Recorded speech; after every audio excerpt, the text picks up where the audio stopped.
Assalamualaikum warahmatullahi wabarakatuh. Kenalkan, nama saya Naya Fatila. Bisa dipanggil Naya.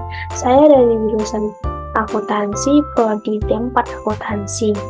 Saya kelas 3B D4 Akuntansi, nomor NIM 21110245. Pada pertemuan kali ini, saya akan melanjutkan materi akuntansi perbankan bagian tabungan. Nah, apa sih itu tabungan? Nah, tabungan itu suatu simpanan. Nah, sedangkan definisi tabungan itu berdasarkan Undang-Undang Nomor 10 Tahun 1998 tentang perubahan atas Undang-Undang Nomor 7 Tahun 1992 tentang perbankan. Nah, yang dimaksud dengan tabungan adalah simpanan yang penarikannya hanya dapat dilakukan menurut syarat-syarat tertentu yang disepakati, tetapi tidak dapat ditarik dengan cek, biliet, giro, dan atau alat lainnya yang dipersamakan dengan itu. Selanjutnya, apa sih tujuan dari menabung itu? Tujuan dari menabung itu yaitu untuk melakukan penyisihan sebagai hasil pendapatan nasabah untuk dikumpulkan sebagai cadangan di masa yang akan datang. Lalu, tujuan menabung yang kedua adalah sebagai alat untuk melakukan transaksi bisnis atau usaha individu maupun usaha kelompok. Selanjutnya, kita harus mengetahui apa sih manfaat dari menabung itu, baik dari sisi nasabah maupun dari sisi bank. Nah, manfaat menabung bagi sisi nasabah ada 3. Yang pertama, uang yang disimpan oleh nasabah kepada bank menjadi lebih aman. Yang kedua, nasabah akan menjadi lebih hemat. Dan yang ketiga, jelas pada saat melakukan penarikan dan bisa dilakukan kapan saja dan di mana saja. Selanjutnya yaitu manfaat menabung bagi sisi bank. Nah, di sini ada terdapat 3 manfaat menabung. Yang pertama, bank menjadi salah satu manfaat tabungan dari nasabah ini bagi sisi bank yang merupakan salah satu sumber dana bagi bank. Yang kedua, tabungan menjadi penunjang untuk menarik nasabah dalam rangka menggunakan fasilitas dan produk lainnya. Yang ketiga, manfaat menabung bagi bank yaitu membantu program pemerintah dalam pertumbuhan ekonomi. Selanjutnya, jenis-jenis tabungan. Di sini ada beberapa jenis tabungan. Yang pertama, jenis tabungan konvensional. Tabungan konvensional yaitu tabungan yang biasa kita temukan di kehidupan sehari-hari, yang mana fasilitasnya kita dapat temui di tepi-tepi jalan seperti mesin ATM, dan di kehidupan kita pada saat ini menggunakan seperti mobile banking dan internet banking. Selanjutnya yaitu jenisnya tabungan berjangka. Nah, tabungan berjangka ini ya dari nama jenisnya saja kita dapat mengetahui bahwa tabungan ini memiliki jangka waktu. Selanjutnya itu tabungan bisnis, yang mana kita bisa menyebutnya dengan rekening giro, yaitu tabungan untuk uang perusahaan. Selanjutnya yaitu jenis tabungan haji. Nah, tabungan haji adalah tabungan yang memberikan kemudahan bagi para nasabah untuk melaksanakan ibadah haji. Selanjutnya itu tabungan investasi, yaitu tabungan yang biasanya memiliki induk dari suatu broker atau pialang saham. Selanjutnya yaitu tabungan mata uang asing atau bisa disebut dengan falas. Nah, tabungan ini semisalnya jika harga dolar turun, maka nasabah bisa dapat membelinya. Dan ketika harga dolar ini naik, maka nasabah ini akan memperoleh keuntungan apabila dia melakukan penjualan. Lalu jenis tabungan yang terakhir yaitu tabungan anak. Nah, tabungan ini berfungsi untuk mengajak dan mendidik anak-anak pada usia dini untuk rajin menabung, yang mana tabungan ini akan berguna untuk di masa yang akan datang bagi si anak. Selanjutnya yaitu proses-proses dari pembukaan tabungan.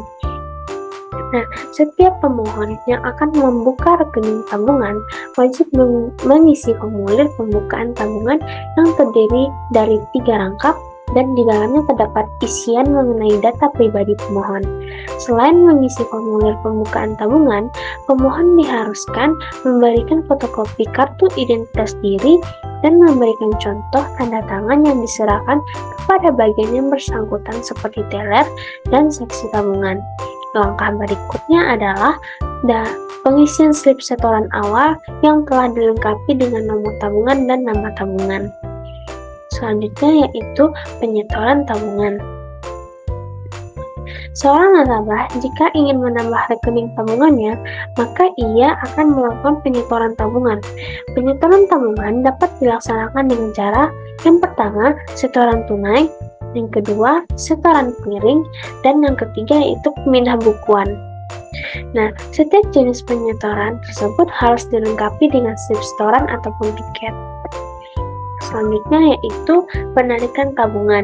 Nah, penarikan tabungan dilaksanakan dengan bantuan proses earmarking atau bisa disebut dengan pengkonfirmasi transaksi yang tercabang, di mana petugas yang bersangkutan langsung mengetahui posisi saldo rekening penabung melalui bantuan input komputer. Dengan cara ini, petugas yang bersangkutan dapat mengetahui ada atau tidaknya dana yang akan ditarik di rekening penabung. Nah, selanjutnya yaitu sebelum masuk dalam sarana penarikan tabungan, di sini ada beberapa sarana yang dapat digunakan, yaitu buku tabungan, yang kedua slip penarikan, yang ketiga slip setoran, yang keempat ATM atau bisa disebut dengan anjungan tunai mandiri, yang kelima sarana lainnya seperti formulir, transfer internet banking, mobile banking, dan lain-lainnya. Selanjutnya itu ada beberapa alasan mengapa nasabah melakukan penutupan rekening tabungan, yaitu nasabah ini sudah tidak merasa cocok lagi dengan peraturan bank dan pelayanan buruk yang diberikan oleh bank, lalu pajak yang terlalu tinggi yang ditawarkan oleh bank. Lalu nasabah ini merasa faktor keamanannya sangat kurang atau lainnya, dan bisa saja alasan nasabah ini ingin menutup yaitu nasabah ini ingin pindah ke bank yang lebih baik pelayanannya. Selanjutnya penutupan tabungan ada dua. Yang pertama, biarkan saldo kosong, yang mana nantinya secara otomatis rekening ini akan tertutup sendiri. Nah, jika kita tidak ingin menggunakan rekening yang sudah tidak aktif, maka cukup menarik saldo simpanan hingga batas maksimal, kemudian melupakannya serta tidak menggunakannya lagi. Nah, adapun cara penarikannya seperti yang pertama, jika penarikan via ATM, tarik saldo hingga tidak dapat lagi diambil. Nah, yang kedua, jika penarikannya di teller atau pada bank, ambil hingga batas minimum. Yang kedua yaitu menutup rekening melalui kantor bank. Selain cara tutup paksa otomatis rekening by system seperti yang tadi dijelaskan, bisa juga dilakukan penutupan rekening melalui kantor cabang bank sesuai dengan bank yang digunakan untuk menabung. Biasanya cara ini terbilang cukup cepat tetapi agak berbelit. Nah, pertama, sebelum datang ke kantor cabang bank yang bersangkutan, sebaiknya persiapkan terlebih dahulu beberapa syarat penutupan rekening, seperti membawa buku tabungan, membawa ATM, membawa kartu identitas diri yang masih berlaku, token gadget jika memiliki, dan membayar biaya penutupan rekening. Nah, setelah semua persyaratan sudah selesai, maka pergilah ke bank, kemudian antri untuk menemui customer service di kantor cabang bank yang ingin ditutup. Nah, nanti nasabahnya maksudnya kamu nanti akan dilayani untuk proses penutupan rekening. Dan di sana nantinya kamu akan diberi formulir penutupan rekening untuk diisi beserta alasannya apa kenapa nasabah ini melakukan penutupan rekening. Nah, sekian dari presentasi saya. Jika ada kesalahan kata ataupun kesalahan yang tidak disengaja, saya mohon maaf. Saya akhiri dengan Assalamualaikum warahmatullahi wabarakatuh.